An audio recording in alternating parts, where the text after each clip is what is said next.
Book it. The Oklahoma City Thunder will win Game 7 and the NBA championship easily on Sunday back in Oklahoma City.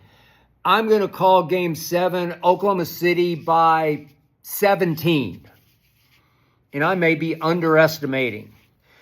I say that the Thunder will easily cover what has opened as an 8.5 or 9-point spread. Think about that. Game 7, after what you just watched tonight in Game 6 at Indiana, Thunder are still prohibitively favored at home. They've been prohibitively favored all the way through the playoffs, all the way through. At home, they've been 9, 10, 11-point favorites. On the road, 5, 6, 7-point favorites every single time. I told you I thought they would lose tonight, but I'll be the first to admit I didn't see that coming. But the more I think about it, this is just the way this team does business. I don't love it. I don't like it. I frankly hate it. But this team has weird killer instinct. It needs to be pushed to the brink before it rips your throat out. I saw it against Denver, and I still say Denver was more formidable, more dangerous, a more veteran, explosive team with Joker and Jamal and all the rest than these Pacers, who are obviously deeper. You can argue they're better ball movement on offense, where they don't play so much solo ball as obviously the Nuggets played. But I'm talking about Joker and Jamal, and I'm talking about what happened in Game 6 at Denver in that series. It was 119 to 107 home team. Nuggets. Jamal was sick all day, had been sick for 24 hours, and played just like Halliburton played tonight and scored 25. And Joker had 29, 14, and 8. And Julian Strother came off the bench and scored a career high, playoff career high, 15 all in the second half. Well, you're going to lose. J-Dub, J-Will, obviously Jalen Williams, for the Thunder that night in Game 6 was 3 of 16 and scored 6 points. You're going to lose.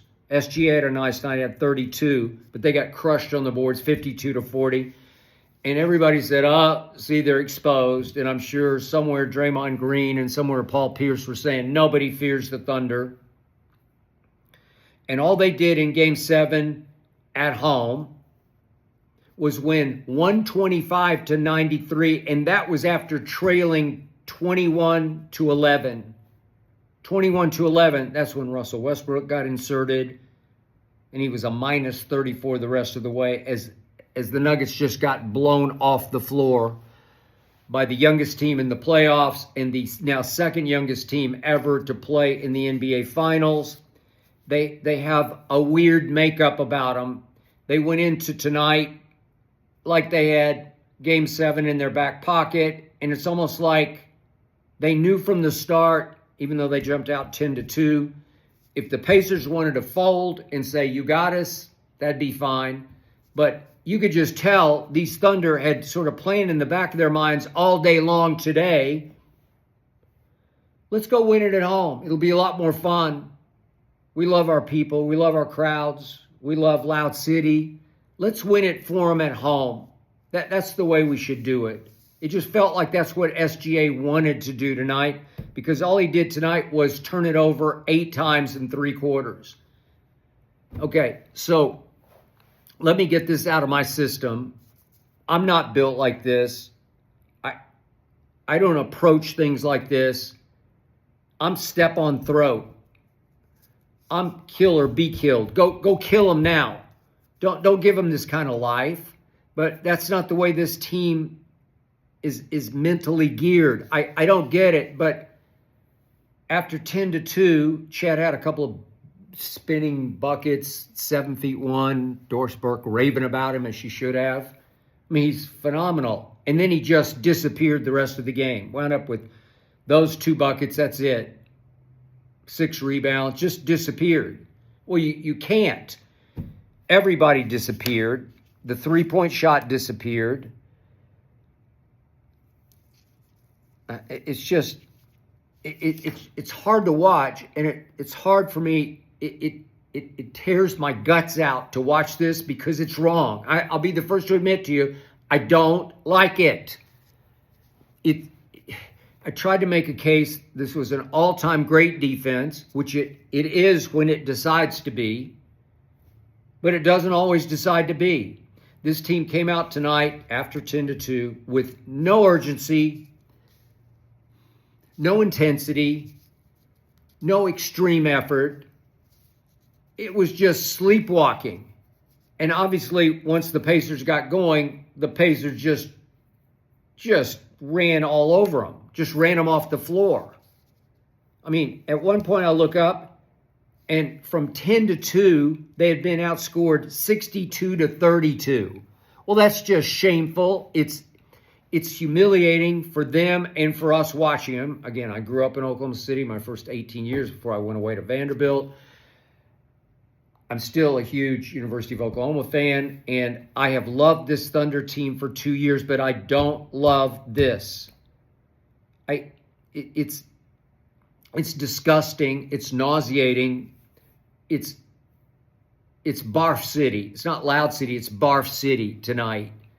To have to watch this, it wound up 108-91, but through 3 quarters, they scored the fewest points they've scored the entire freaking season, in which during the regular season, they put up historic numbers. Historic numbers. They won the West by 16 games. And then you give us one of these? This is an all-time finals stinker. This was right up there with the Memorial Day Massacre. But that started, obviously, what was it, 80, I'm losing track of the years, 86 finals. And then, of course, the Lakers got blown at Boston in Game 1, and then they came right back and won Game 2. Well, the Thunder have some of that going on, and remember, they lost Game 1 to Denver at home. They lost Game 1 to Indiana at home. And then they get pushed to the brink, and they win Game 2, and then they get pushed to the brink in Game 3 at Indy, and they have to. They're facing 3-1 down, and it looked like they were cooked in the fourth quarter, and SGA has a phenomenal close to the game, and they win it. And then they go home, and J-Dub, for the dub, gives you 40. And then tonight, they had 21 total turnovers tonight to only 10 for the Pacers. Well, what do I always tell you? This team smokes you with pot. It smokes you with pot, points off turnovers. And what happened tonight? I don't know. It's just about effort, energy, desire, want to, care about. Tonight, would you believe the Pacers again won points off turnovers, 19-13? That's coming off a Game 5 in which in Oklahoma City, the Thunder won points off turnovers 32-9. 32-9, just blew them off the floor. That's what they do. That's what we do. That's who they are, who we are. And then the 3-point shot, they couldn't buy one. They were 3 of 20 through 3 quarters, 3 of 20. Lord have mercy. And then the shock troops come in the fourth quarter. The starters don't play at all and make 5 out of 10 threes. Isaiah Joe, did he make a couple in the fourth? But they made 5 out of 10 to get it up to respectability, 8 of 30. I don't know. But the Pacers made 15 threes. Well, you're not going to win. And then I was giving him a lot of crap during the game because he just drives me crazy. But T.J. McConnell is a bad man. I got to tell you, he's a bad boy is who he is. What is he, 34? He's a bad man. I've just never seen anything like the impact he can have. And they list him at 6'1". He's like 5'10". Come on. Now, he's fireplug built. He's stout, he's strong, but he's a lightning rod. He's a detonator. He did it again tonight. Look at this. He plays 24 minutes tonight, and he gives you 12 points, 9 rebounds. He got 9 rebounds in 24 minutes. Of course, they won the boards going away. It's just effort, energy, desire, care, want to. And he had 6 assists and 4 steals. Well, that's a game in 24 minutes. 12, 9, 6, and 4 in 24 minutes. And look, he's more explosive. He's more combustible, more electric when he comes in on both ends of the floor than Halliburton is.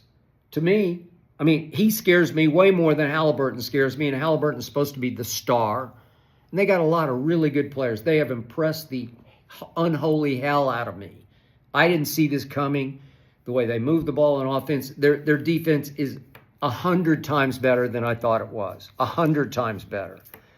And yet, with all this phony baloney about Halliburton's got a calf pull, I know calf pulls. I just know them. I know it from all my running days. I ran 10 marathons.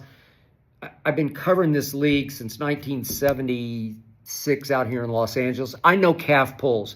Look at Luka's calf pull. It cost him 2 months. If you pull it, it's just shut down. Trust me, you're shut down. You can't play. You can't push off it. You limp. You're done. You've seen it so many times. Don't give me calf pull or strain or whatever it was. Baloney.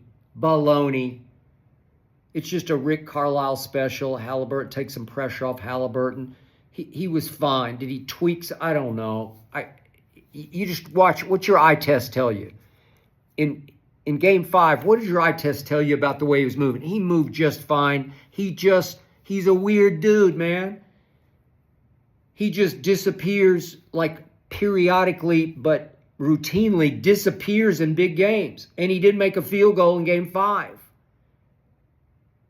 Well, he bounced back. He looked fine tonight. And I predicted he would play very well, and he did. And he made 3 threes. It was 5 out of 12, had 14 points. He wasn't dominating or terribly destructive overall, but it meant a lot to them because they built it up as, oh my God, can he go or not? Yes, he can go. MRI what? They should MRI his psyche is what they should MRI. Come on, man. I'm not. Look, I'll just predict this. I'm going to throw it out there right now. Halliburton will not have a good game in Game 7 because that's not who he is. SGA will have a dominating game in Game 7 because that's who he is. I think Jay will be a good sidekick. Maybe I'm not going for 40, but those two at 6'6", basket attackers, twin basket attackers, picking for each other, rolling off each other. That's what you're going to see.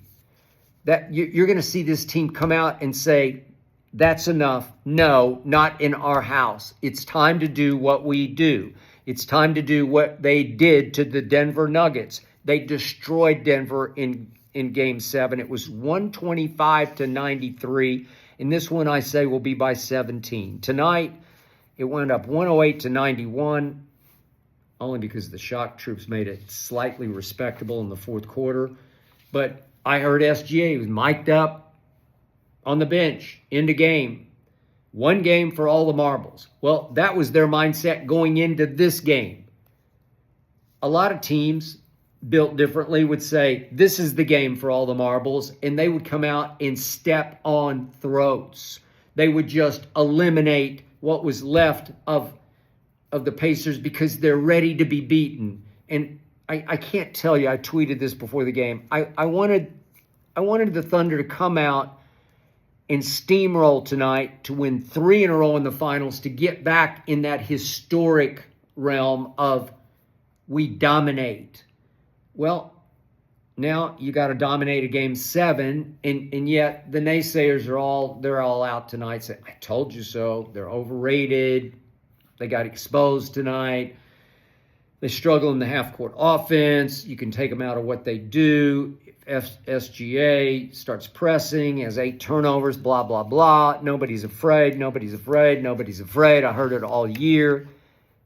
And yet when it's time to do what needs to be done, this is a historically dominant basketball team.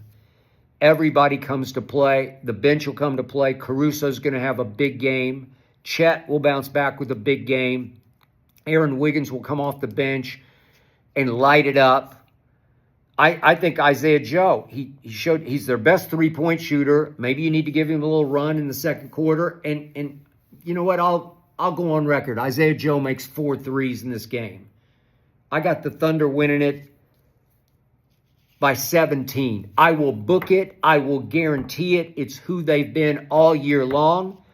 And enjoy tonight, Pacers and fans. Enjoy it. Celebrate it. This is your finals victory tonight.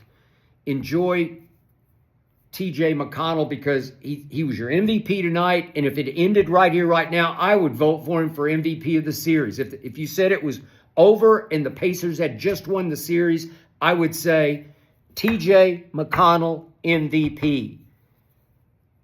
But now I'm saying SGA will regain control of MVP and light it up. I'll say he goes for 40 in Game 7.